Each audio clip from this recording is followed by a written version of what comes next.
What is Denver if not my own stories spinning wide in ringlets? If my voice is not a butterfly's wings?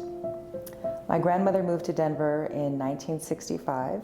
Her sister-in-law came to visit her in Kansas City and tried to convince her to move. And my grandmother said, "I'll come, but let me get these bills paid first."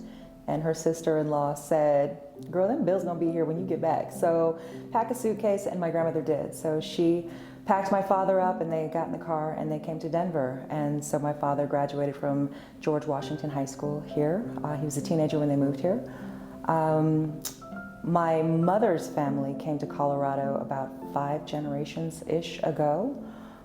Shortly after the Civil War, my great-great-grandmother, her husband died of a fever, and so she picked cotton to make money to get to Colorado, and she came to the San Luis Valley with her infant son on her hip, and that's my great-great-grandfather. My mom grew up in the San Luis Valley, moved to Denver after high school. She wanted to go to nursing school, so she came here for nursing school. She and my father met at church, and they got married pretty quickly. They got married in 1973, which was 5 years after anti-miscegenation laws had been finally federally outlawed, so it was actually legal for them to be married. They made 4 children in a little less than 5 years, and I am the last born of us. And I grew up living with my grandmother in Park Hill in a house that she bought in the 60s for $9,000, which she says was too much.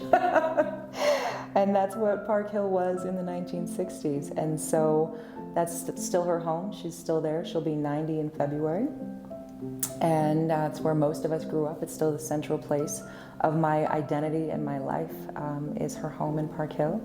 I went to Stedman Elementary School, Gove Middle School, and I am still those places. And even the parking lot that Gove is now is some representative of my experience here. So lived in Denver all this life. I've written poems in every coffee shop that's ever been in this city. I have a story about every block in this city. I have performed in every venue in this city. And it's definitely the city that has allowed me to become an artist and become a poet and do a lot of the work that I do and build community.